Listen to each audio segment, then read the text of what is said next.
Bom dia! Tá começando mais um episódio da Lolere, seu podcast jurídico direto, prático e sem juridiquês. Eu sou o Victor. E eu sou a Laísa. Muito bom dia pra você que tá ouvindo a gente. E hoje no Constitucional e Penal, a operação que apura venda de decisões divide ministros do STJ. E no Consumidor, o tribunal decide que companhias aéreas respondem por atrasos, até mesmo quando alegam caso fortuito. Ainda no Penal, Luana Piovani é condenada por injúria contra Neymar. E no Consumidor, uma faculdade é condenada por travar o estágio obrigatório de aluno. E no administrativo, o Distrito Federal vai ter que indenizar por extravio de dinheiro apreendido. Mas antes da gente partir para as notícias, eu quero ler aqui o comentário da Bela. Ela falou assim: fico tão feliz de ver o podcast bombando. Edição 100 batendo a meta da Laísa de 50 comentários e passou para 60. Acho que foi calculado a fim de presentear a Lolera que tá fazendo aniversário de 100 episódios. Maravilhoso e muito obrigada por nos manter informados todos os dias. A gente que agradece, Bela. Foi muito bom ver que vocês bateram essa meta com a gente. Agora que a gente chegou na meta, vamos dobrar a meta, certo? Mas agora é sério, se você vai na Fenalol, presta muita atenção no que eu vou dizer agora. Nós queremos presentear alguns ouvintes que vão no evento com a camisa da Lolere para usar durante o evento. Se você tiver interesse, manda um direct pra gente lá no Instagram e comenta aqui embaixo falando que você enviou o direct só pra gente poder ficar ligado e você ganhar essa camisa e poder representar Lolerer lá na Fenalol. Não perde essa chance, hein? Manda o direct e fala aqui nos comentários se você vai no evento. No mais, pega o café, coloca o fone e bora juntos entender como essas notícias estão moldando o direito no Brasil e no mundo.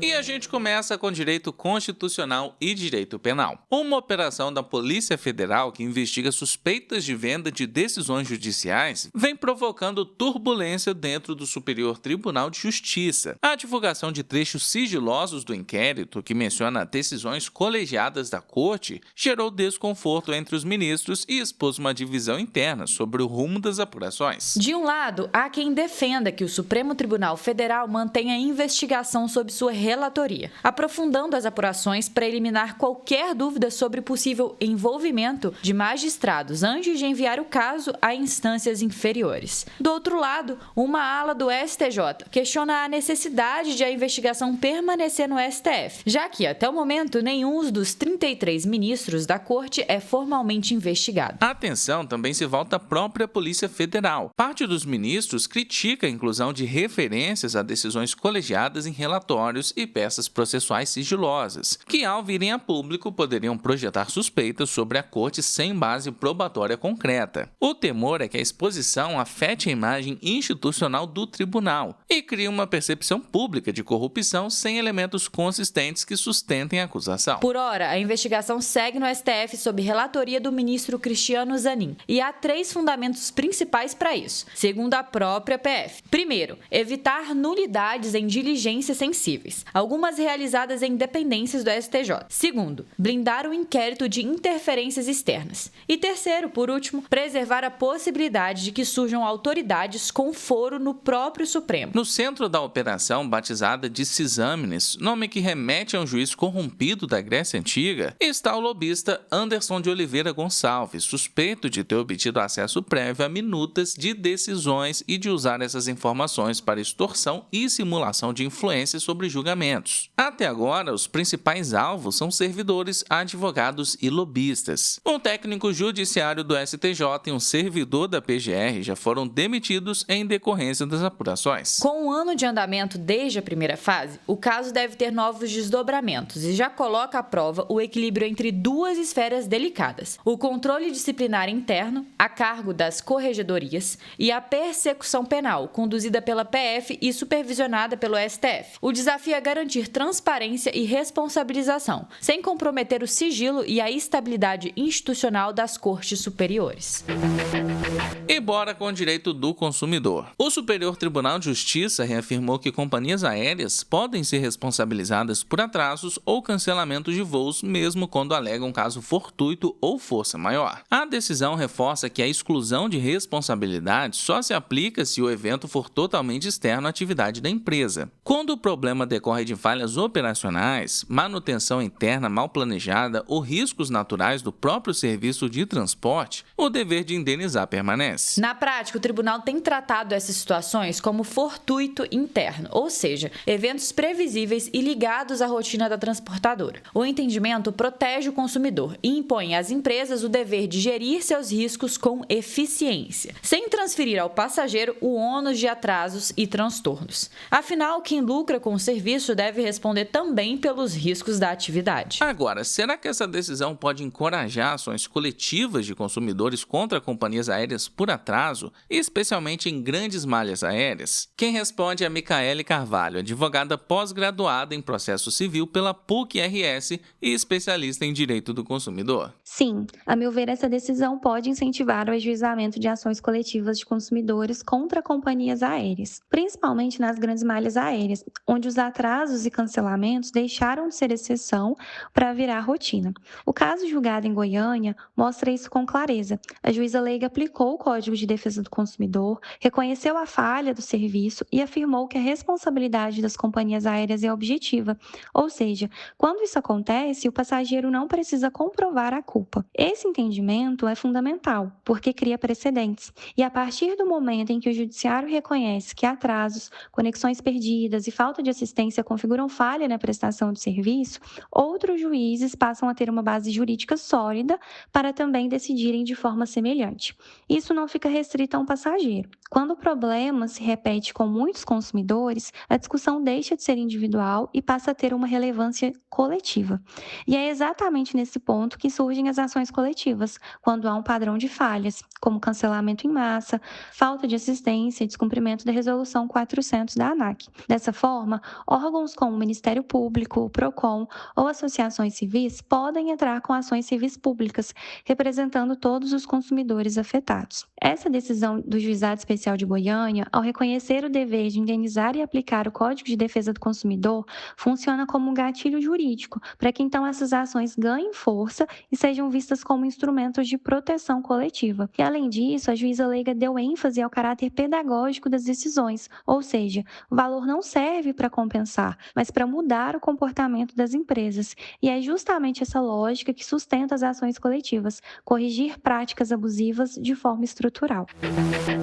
Você sabe que para escalar o seu escritório precisa investir em marketing, modernizar a estrutura, contratar equipe, mas o dinheiro preso em processos demorados te deixa travado no ciclo de espera. É frustrante, não é? O JustCash é o parceiro financeiro que transforma esse tempo em oportunidade. Eles antecipam os valores que você tem a receber, como honorários dativos, sucumbenciais, RPVs e até condenações de clientes, e colocam dinheiro na sua conta em até 24 horas. É capital de giro imediato, sem empréstimos e sem burocracia. Você que decide como que você quer usar, investir em novas ferramentas, quitar dívidas ou expandir a sua equipe. Não deixe que o tempo do judiciário defina o ritmo do seu crescimento. Acesse o link na descrição, simule a antecipação dos seus processos e dê o passo que faltava para fazer seu escritório decolar.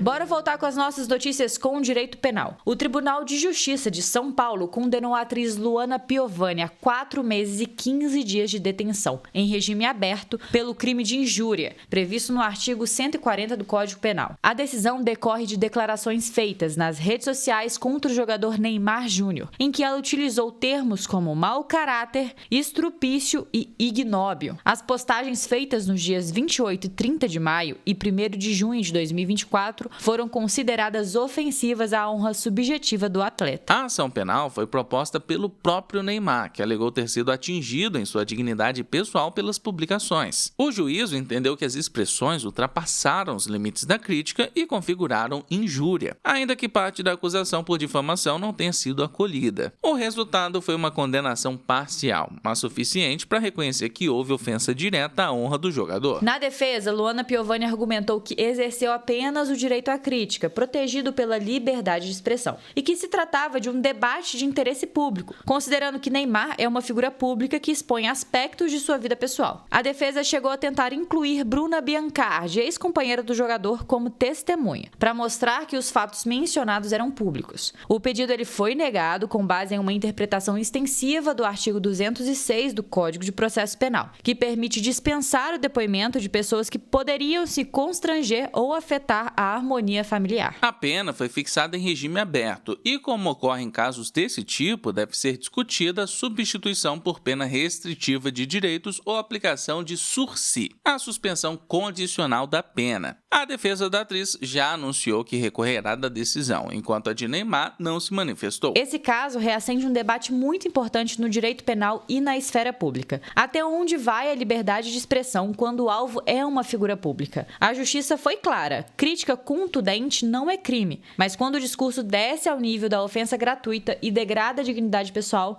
a liberdade de expressão encontra seu limite na tutela de honra.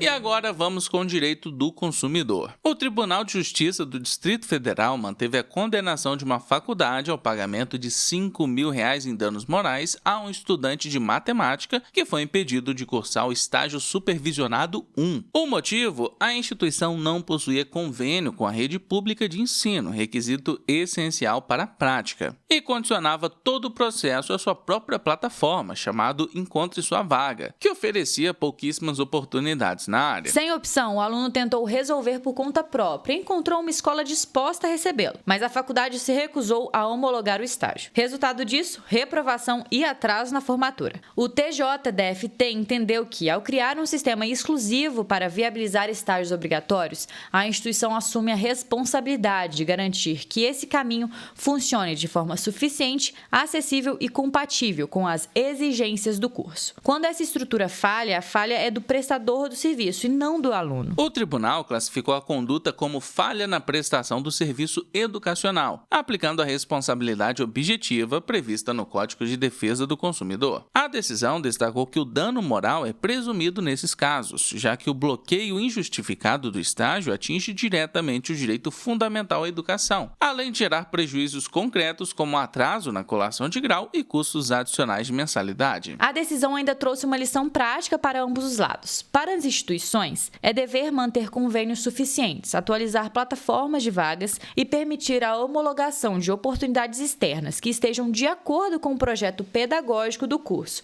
e a legislação de estágios. Já para os alunos, do outro lado, vale reunir provas, como PPC, e-mails, protocolos de negativa, prints da plataforma e evidências dos prejuízos sofridos. Tudo isso para fundamentar pedidos de tutela e reparação moral. O entendimento reafirma que o estágio obrigatório é parte indissociável da formação acadêmica. Quando a faculdade cria barreiras que inviabilizam essa etapa, ela falha na prestação do serviço contratado e fere o próprio direito à educação. Bora falar de direito administrativo. A segunda turma recursal dos juizados especiais do Distrito Federal manteve a condenação do governo local ao pagamento de R$ 26.667,67 por danos materiais após o extravio de valores em moeda estrangeira apreendidos pela Polícia Civil. O dinheiro de propriedade do autor havia sido recolhido em uma operação e ficou sob custódia estatal, momento em que surge o dever jurídico de guarda e de restituição integral do bem apreendido. No recurso, o Distrito Federal tentou se esquivar da responsabilidade, alegando que não havia prova suficiente de que o dinheiro pertencia ao autor e que, portanto, não haveria dever de indenizar. Mas o colegiado rejeitou a tese. O tribunal destacou que estava comprovada a apreensão em procedimento oficial e que, a partir do momento em que o Estado assume a custódia, ele responde objetivamente por qualquer prejuízo decorrente de falha no serviço, como prevê o artigo 37, parágrafo 6º da Constituição Federal. Traduzindo isso para um bom juridiquês, se o Estado retém um bem e o perde, ele precisa indenizar, salvo se houver prova de culpa exclusiva da vítima, caso fortuito, externo ou força maior, hipóteses que não se aplicam aplicavam ao caso. A decisão reforça que bens apreendidos não desaparecem. A cadeia de custódia e os registros oficiais, como autos e termos de apreensão, guias de depósito e movimentações, vinculam a administração pública ao dever de preservação e devolução. Ao romper essa cadeia por erro ou omissão, o Estado assume o dever de recompor integralmente o prejuízo, independentemente de dolo ou culpa de agentes específicos. A lógica é simples: quem tem o poder de apreender também tem o dever de devolver. Para cidadãos que enfrentam situação parecida, a orientação é reunir toda a documentação da apreensão, formalizar o pedido de restituição, conforme o artigo 120 do Código de Processo Penal, e, diante da não devolução, ingressar com ação indenizatória, demonstrando o ato de apreensão e não o recebimento do bem. Quando o Estado falha na guarda, o prejuízo não pode ficar com o cidadão. E por hoje é só, nosso episódio vai ficando por aqui. Muito obrigada a você que ouviu a gente nessa manhã. Muito obrigado a todos que comentaram na edição passada e bateu o ponto aqui com a gente. A Emanuela, Reinaldo, Ciborgue, Luiz Ló, Bela, Guilherme, Giovana, Renato Martoni e Bianca Martinez. Muito obrigado a todos que comentaram. E já sabe, segue a gente no seu tocador de podcast favorito, ativa o sininho para não perder nenhum episódio e avalie a gente com 5 estrelas, porque ajuda bastante. Compartilha também esse episódio lá nos seus stories e marque a gente no @lo.leria, que a gente tá sempre repostando por lá. Se cuida, bom estudo e bom trabalho por aí. Até mais!